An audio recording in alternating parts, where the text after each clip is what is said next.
Bonjour, bienvenue au cours d'introduction à l'optimisation.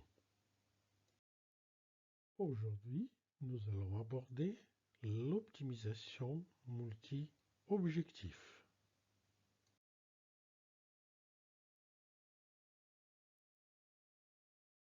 En général, les décisions sont prises sur la base de plusieurs critères. Il est très rare qu'on utilise un seul critère de décision. De plus, en général, les critères sont contradictoires. Par exemple, nous voulons les choses au moindre coût, mais avec une plus grande sécurité. Nous souhaitons une pièce ou une structure la plus légère possible, mais qui aille la plus grande durée de vie possible. C'est ainsi que très souvent, les critères utilisés pour la décision sont un conflit entre eux. Améliorer un des critères implique souvent détériorer un autre critère. Par exemple, si nous voulons baisser les coûts, en général, on va amoindrir la sécurité. Et pour augmenter la sécurité, il faudra augmenter les coûts. De même, si nous avons une pièce robuste, c'est qu'elle a une grande masse. Et si nous voulons l'alléger, nous devons diminuer sa robustesse. Dans un tel contexte, parler d'optimum n'a pas de sens. Quel serait l'optimum? Serait celui de la masse la plus faible ou de la robustesse la plus haute? Les moindres coûts ou la plus grande sécurité? Il n'y a pas de sens à dire que l'un est meilleur que l'autre. Ce qui est plus raisonnable, c'est d'établir quels sont les compromis possibles entre les critères. Nous introduisons ainsi une notion d'échange. On échange un gain d'un côté contre une perte de l'autre et on cherche à déterminer un compromis acceptable. En anglais, le mot correspondant est trade-off. Introduisons quelques notations pour pouvoir formaliser les problèmes et faire quelques calculs. Les variables sont un vecteur des RN. Les objectifs, ce sont des fonctions des RN à valeur dans R. Les multi-objectifs est un vecteur contenant les objectifs.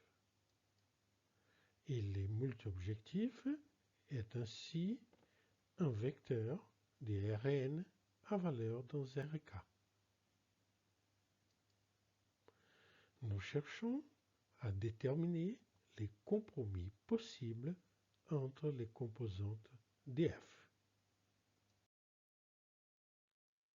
Comment pouvons-nous comparer les solutions possibles et choisir des compromis acceptables?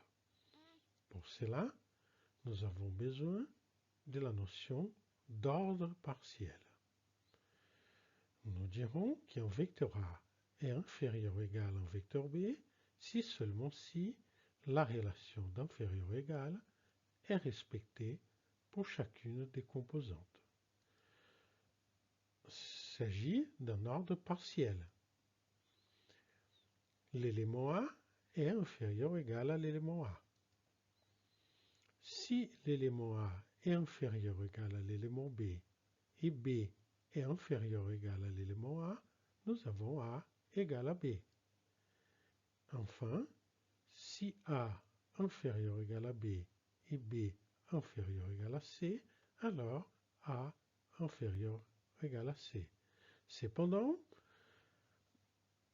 ce ne sont pas tous les éléments des Rn qui peuvent être comparés. Étant donné un point, les éléments comparables à A s'y trouvent dans deux cadrans. Le cadran supérieur droit et le cadran inférieur gauche. En haut, nous avons les éléments supérieurs égaux à A et en bas, les éléments inférieurs égaux à A. Les deux autres cadrans sont formés d'éléments qui ne peuvent pas être comparés à A. Les principaux éléments de la théorie de l'optimisation multi-objective ont été introduits par Pareto. Vilfredo Federico Damaso, né à Paris et mort en Suisse, auteur entre autres choses de la loi des 20-80. Il a aussi beaucoup travaillé sur la notion des courbes d'indifférence et des fonctions d'utilité en économie. À partir des notions des courbes d'indifférence, nous construisons la théorie de l'optimisation multi-objectif. Rappelons quelques éléments de la théorie développée par Pareto. On dit qu'un vecteur A domine un vecteur B si seulement si tous les AI sont inférieurs ou égaux à BI et il existe au moins un indice pour lequel l'inégalité est stricte. La notation est A delta B. L'efficience ou optimalité de Pareto est définie de la manière suivante. On dira que le vecteur A est Pareto efficient dans l'ensemble S si seulement si A est un élément d'S et il n'existe aucun élément d'S qui domine A.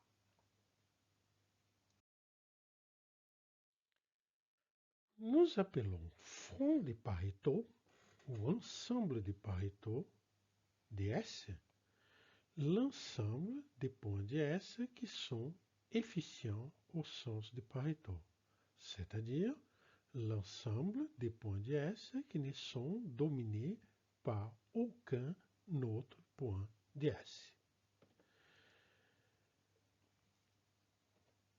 Une manière de déterminer les points efficients au sens de Pareto consiste à utiliser un filtre de Pareto. Les filtres de Pareto d'un ensemble de points S consistent à éliminer tous les points DS qui ne sont pas efficients au sens de Pareto. Il reste les fronts de Pareto. Pour appliquer un filtre de Pareto, la démarche est très simple. Il suffit de prendre les points 2 à 2 et de les comparer. Si un point est dominé, on l'élimine. Sinon, on les garde. Voici un exemple très simple pour montrer comment on applique un filtre de Pareto.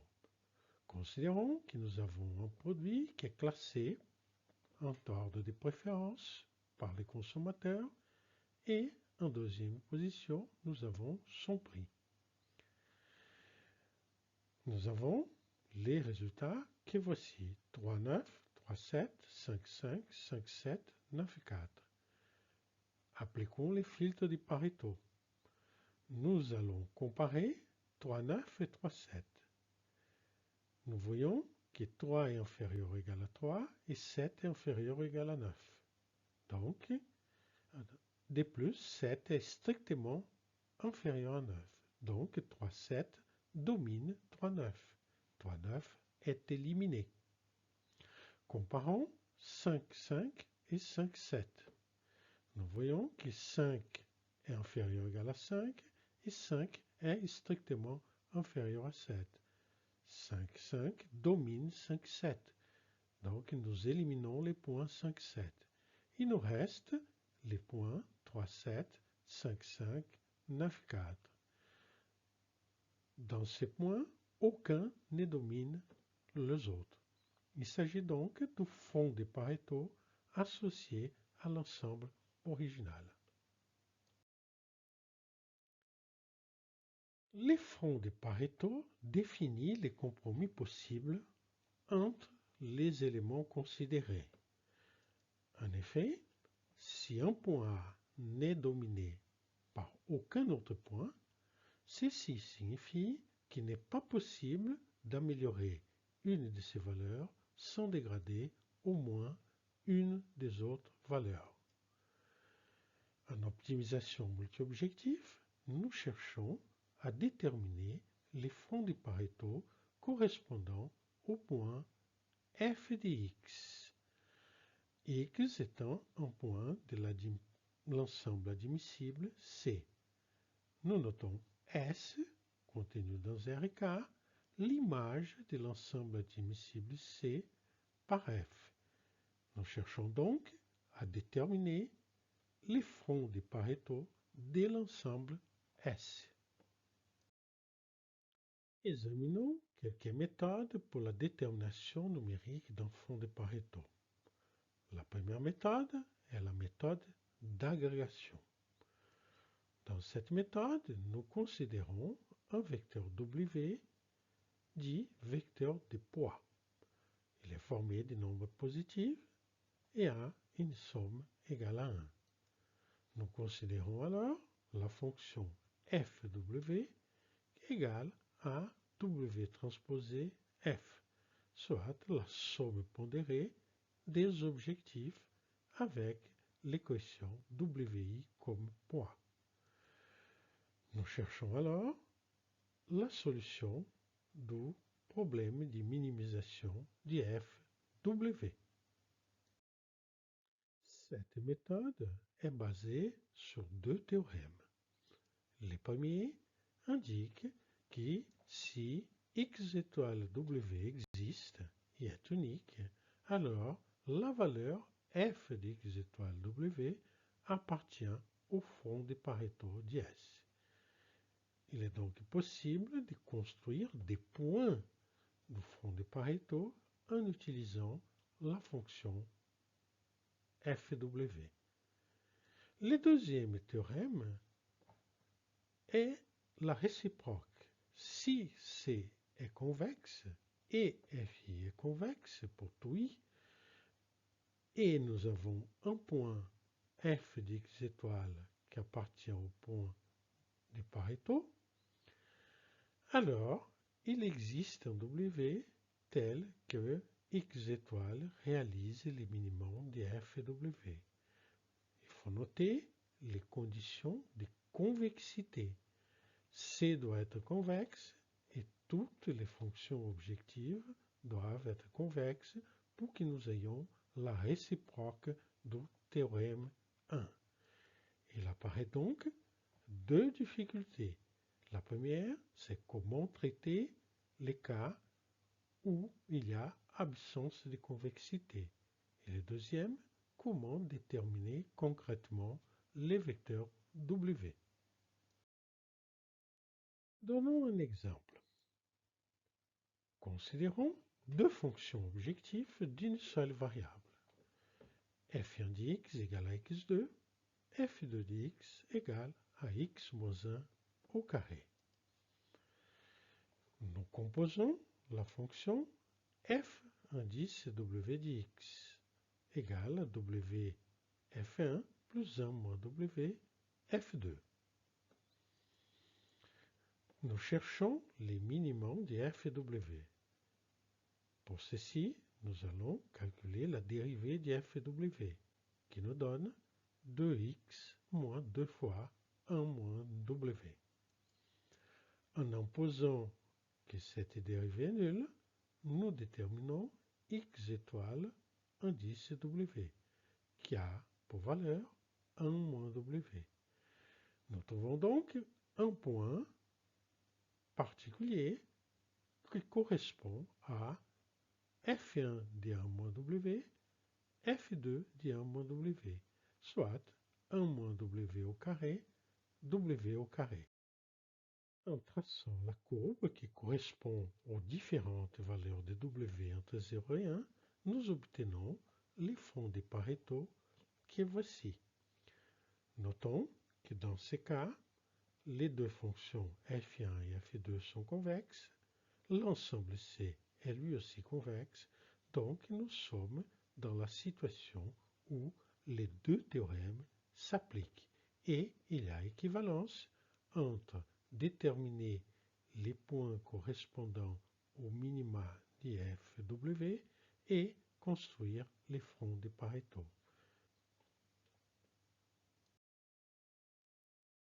Une deuxième méthode pour la détermination du front de Pareto est la méthode des epsilon contraintes ou des epsilon restrictions. Dans cette méthode, nous allons considérer une suite de problèmes mono-objectifs dans lesquels nous cherchons à déterminer les points qui minimisent f indici dx sous la restriction que les autres f indici j soient inférieurs à la valeur de fj dx étoile j-1. Cette méthode est basée sur un théorème qui dit que f dx étoile appartient au front de Pareto si seulement si, pour tout i, fi dx étoile minimise fi dx sous la restriction que fj dx soit inférieur ou égal à fj dx étoile. Nous cherchons en quelque sorte à construire un point fixe de cette opération de minimisation. Reprenons notre exemple avec f1 égale à x au carré, f2 égale à x moins 1 au carré. Nous cherchons à les minimiser f2 dx sous la condition x2 inférieur ou égal à epsilon. Les minimum est atteint en x égale à racine d'epsilon. Nous obtenons donc un premier point P égale à epsilon 1 moins racine d'epsilon au carré. Dans la deuxième étape, nous allons minimiser x au carré sous la condition x moins 1 au carré inférieur ou égal à racine d'epsilon moins 1 au carré. Nous obtenons deux solutions possibles, x égale à racine d'epsilon ou x égale à 2 moins racine d'epsilon. Ceci nous conduit à une solution epsilon 1 moins racine d'epsilon au carré. Nous avons donc les mêmes résultats que dans les cas précédents avec w égale à 1 moins racine d'epsilon. Une troisième méthode est celle de la programmation par objectif.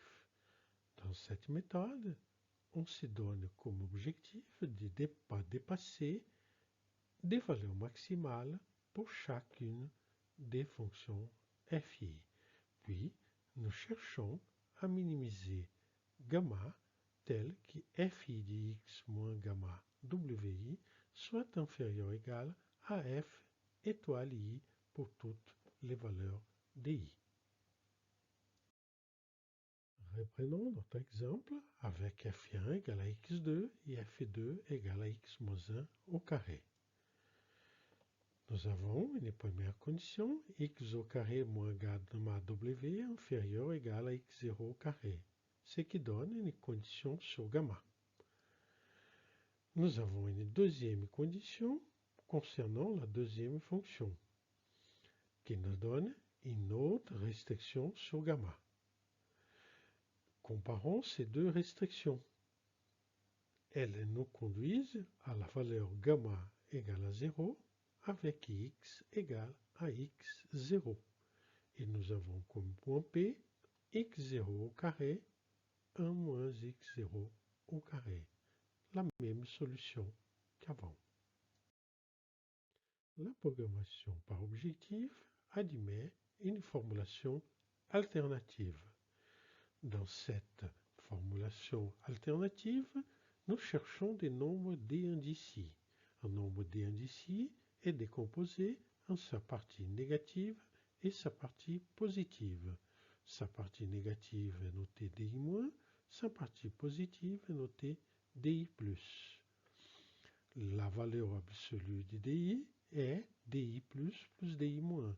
Et DI est égal à DI plus moins DI moins.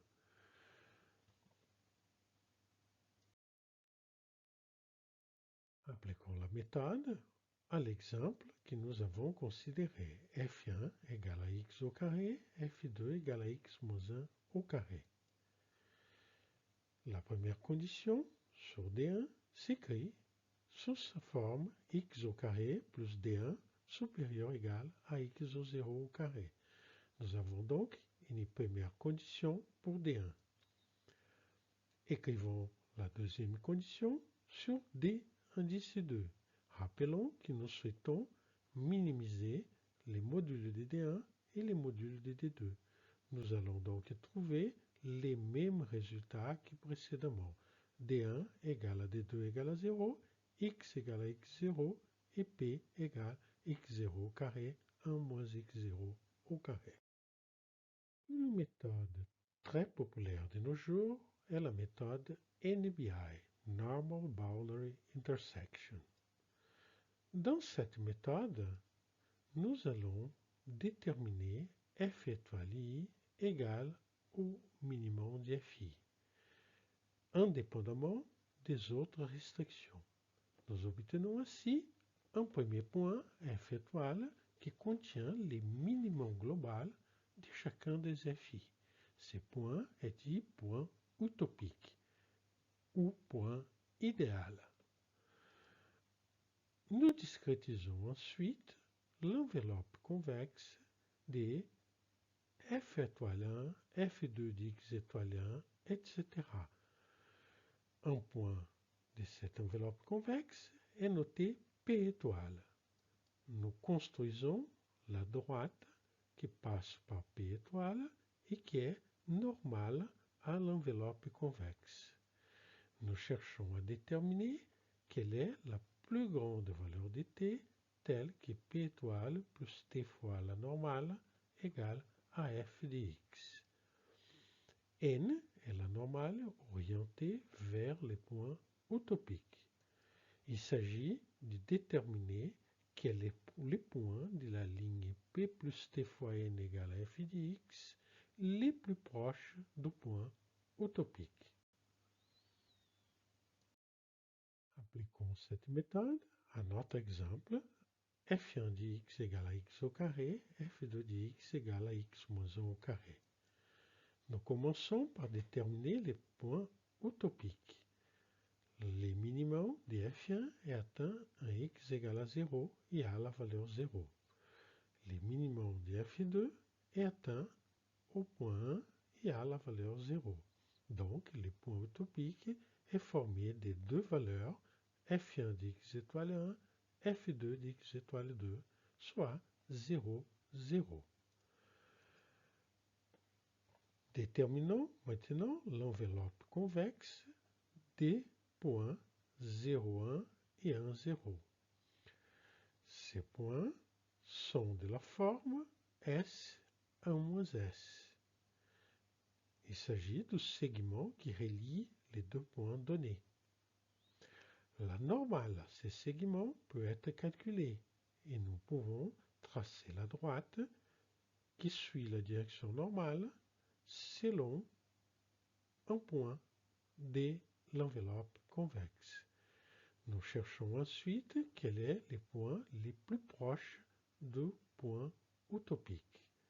Nous déterminons alors la solution et nous obtenons exactement les mêmes résultats que dans les situations précédentes.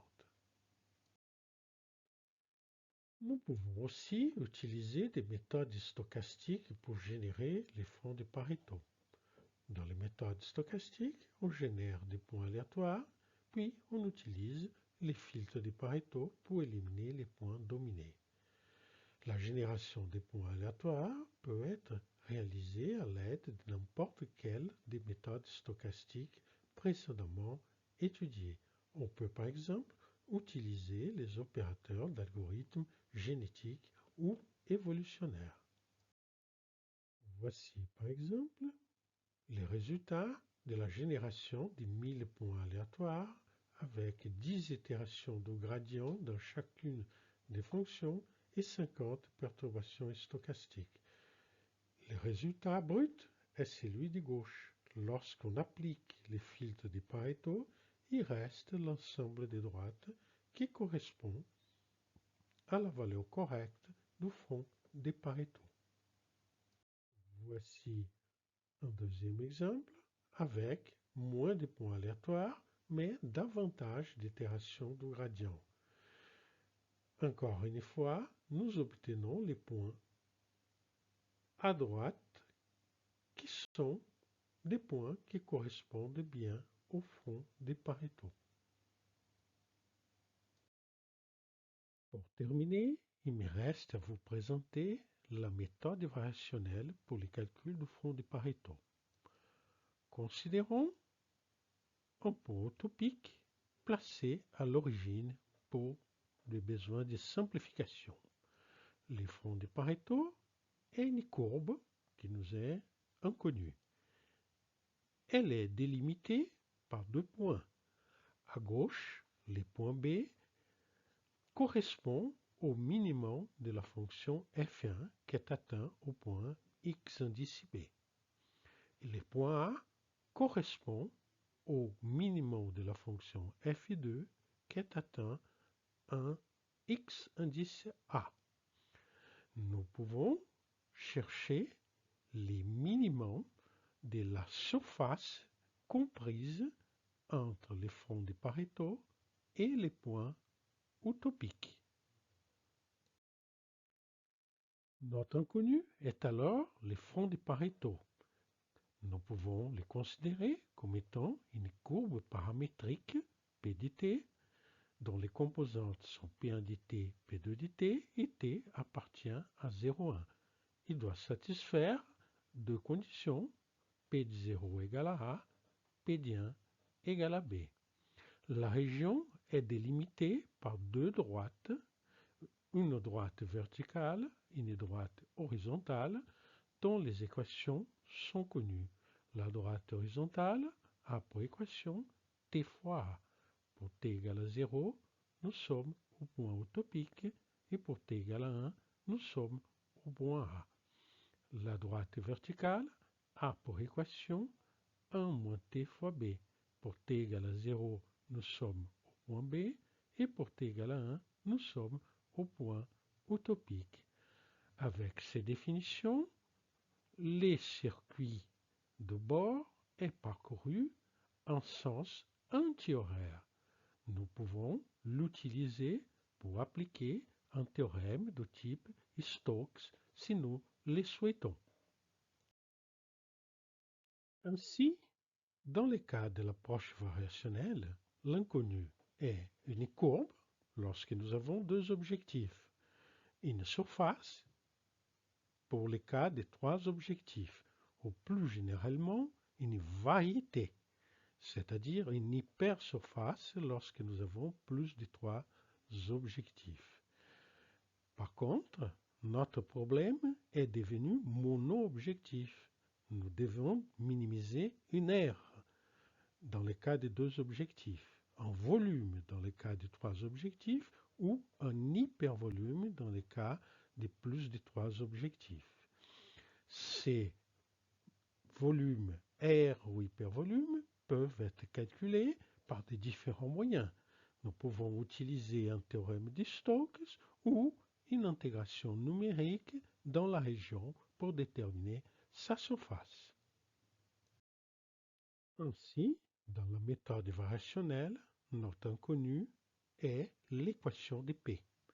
Nous cherchons à déterminer P en minimisant l'aire, volume ou hypervolume limité par les fronts et les droites, plans ou hyperplans parallèles aux axes et passant par les points orthoptiques. P définit une courbe, une surface ou une variété contrainte à rester dans l'image de F et rendant cette aire, volume ou hypervolume minimal. Voyons comment nous pouvons déterminer pratiquement les fonds de Pareto en partant des principes posés par l'approche variationnelle. Commençons par considérer une fonction qui a un signe positif d'un côté du front et négatif de l'autre côté du front. En règle générale, quand nous avons une fonction qui change de signe, elle partage l'espace en deux régions, une région correspondant au signe positif, une région correspondant au signe négatif. Et la frontière commune est la région où la fonction s'annule. Nous voyons dans la figure une illustration de ce type de situation. Ici, nous caractérisons S par les signes positifs. Pour la suite de l'exposé, nous nous plaçons dans les cas bidimensionnels. Ceci nous permettra de simplifier la présentation.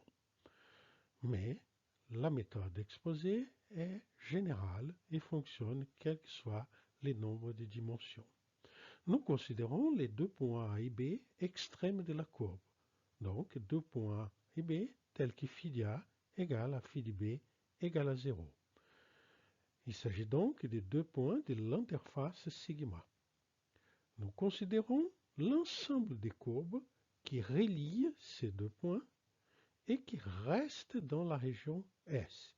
Elles satisfont donc phi de P de T égale à 0, quel que soit T.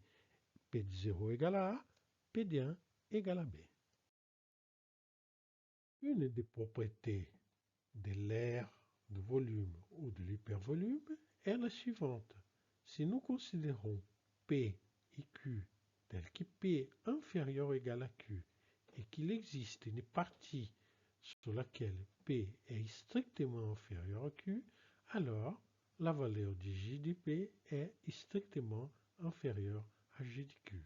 C'est-à-dire qu'une courbe qui est plus proche du point utopique génère une valeur plus faible de J, ce qui est naturel puisque nous nous intéressons à la surface limitée entre la courbe et les points utopiques. Le théorème fondamental est le suivant. Il affirme que si P étoile est l'élément qui réalise les minimums de J, nous avons alors forcément P étoile qui est un élément des sigma. Ce résultat est naturel. Si P étoile n'était pas un élément du sigma, ça veut dire que j'ai encore une marge pour diminuer la valeur de J. Donc, P étoile ne réaliserait pas les minimums de J. Le corollaire de ce théorème est le suivant. Il y a équivalence entre minimiser J et déterminer l'ensemble Pareto efficient associé à S. Comme nous l'avons observé, nous appliquons ces résultats à la fonctionnelle définissant l'aire ou le volume ou l'hypervolume limité par les fronts de Pareto et les droites plans ou hyperplans parallèles aux axes passant par les points utopiques.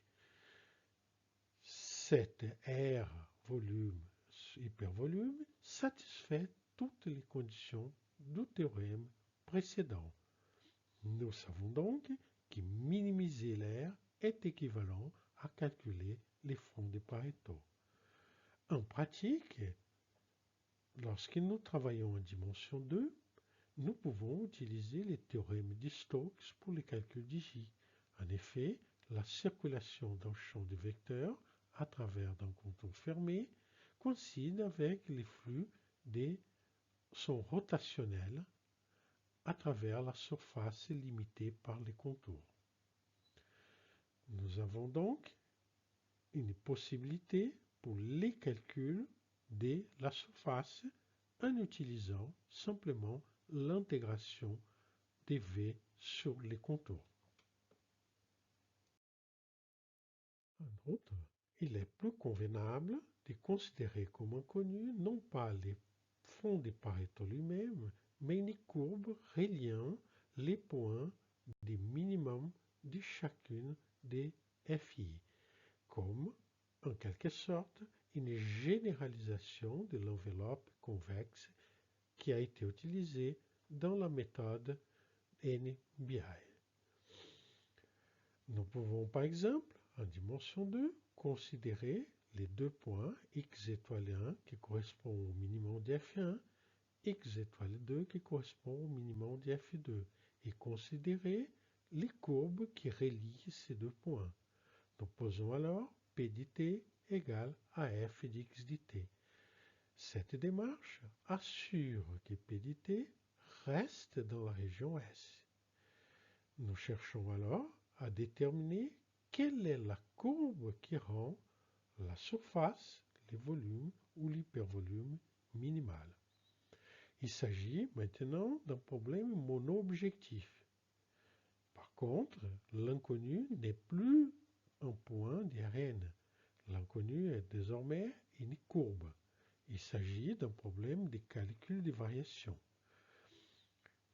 L'inconnu est un élément qui se trouve dans un espace de dimension infinie, un espace de fonctions. Une première étape du calcul consiste donc à trouver une approximation de la courbe en dimension finie. Pour cela, nous pouvons utiliser une base hilbertienne ou une famille totale des L2. Nous utilisons en développant l'expansion des x dans cette base et nous tronquons cette expansion à l'auteur n indice x. Les inconnus sont alors les coefficients de x1 jusqu'à x nx. Si la dimension du problème est petit n, nous aurons n fois n indice x inconnu à déterminer.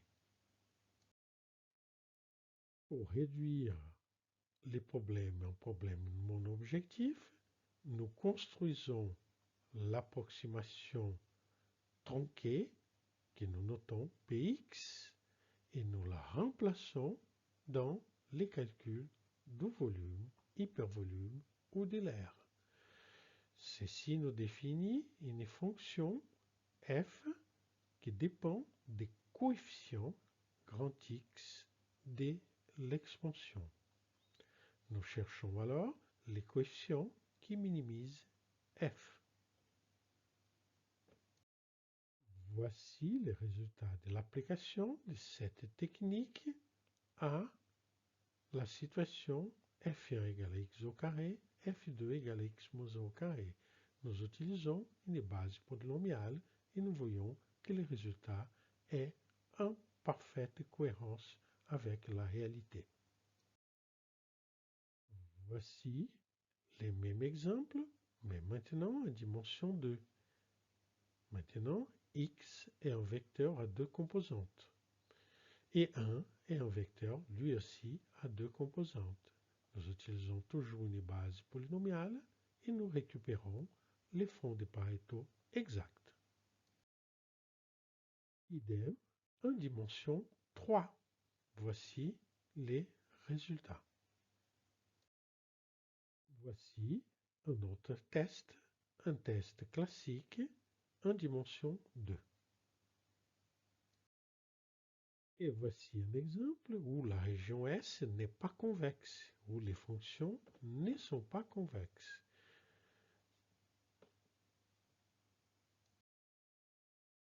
Encore un exemple avec une fonction un peu raide. Un exemple où la convexité ou non-convexité de la région et du front dépendent d'un paramètre alpha qu'on peut régler. Nous terminons ici notre exploration des méthodes de résolution des problèmes multi-objectifs, caractérisés par les calculs d'un fond de Pareto. Nous avons vu des méthodes qui sont mieux adaptées au calcul des fronts convexes Et une dernière méthode, la méthode variationnelle, qui est capable de calculer aussi dans des situations non convexes. Il vous reste maintenant à mettre en pratique tous ces éléments dans des exercices. Merci, au revoir.